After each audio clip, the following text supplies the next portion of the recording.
George Robledo, the forgotten record breaker who outscored Salah and Henry. Imagine a room filled with eager faces, all waiting for the answer to a question that left everyone momentarily speechless. Who holds the record for the most league goals scored by an overseas player in the top flight of English football in a single season? As someone who has spent a significant part of my life writing about sports, I felt a twinge of embarrassment when I realized I didn't know the answer.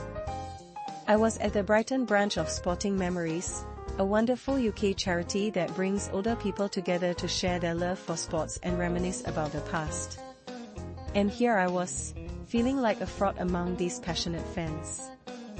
The room, filled with about 20 members, buzzed with guesses as they tried to solve the quiz before diving into the more serious business of their weekly Monday morning challenge.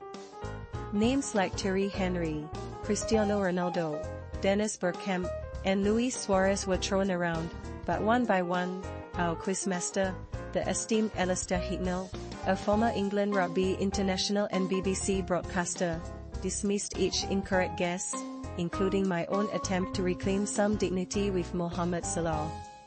As the guesses dwindled, the atmosphere shifted from excitement to confusion.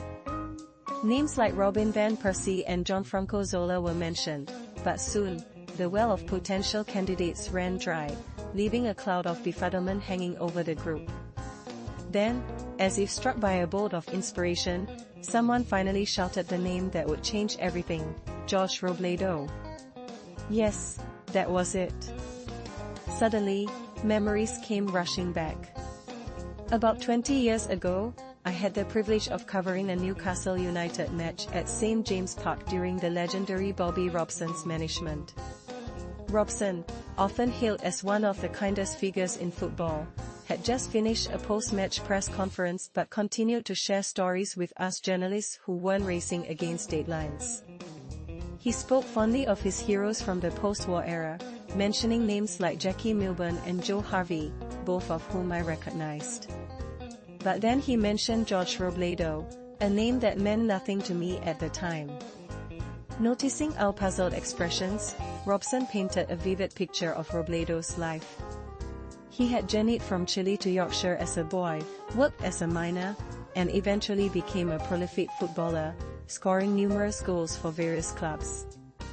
Notably, he netted the winning goal for Newcastle against Arsenal in the 1952 FA Cup final, a moment immortalized by an 11-year-old John Lennon's painting that later graced the cover of Lennon's 1974 solo album, Walls and Bridges.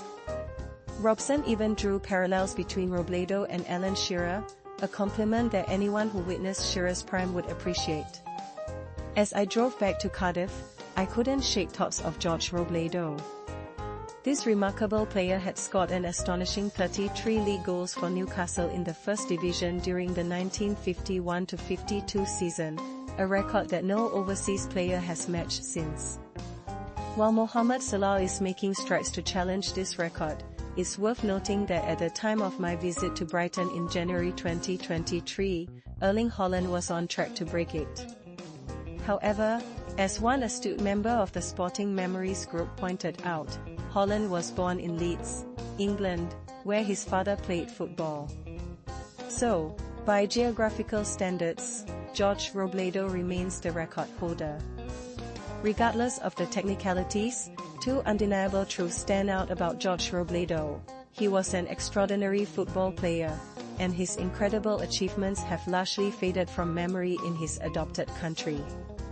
Upon returning to Cardiff, I eagerly searched for any books written about George, partly out of curiosity and partly because I felt a calling to tell his story myself.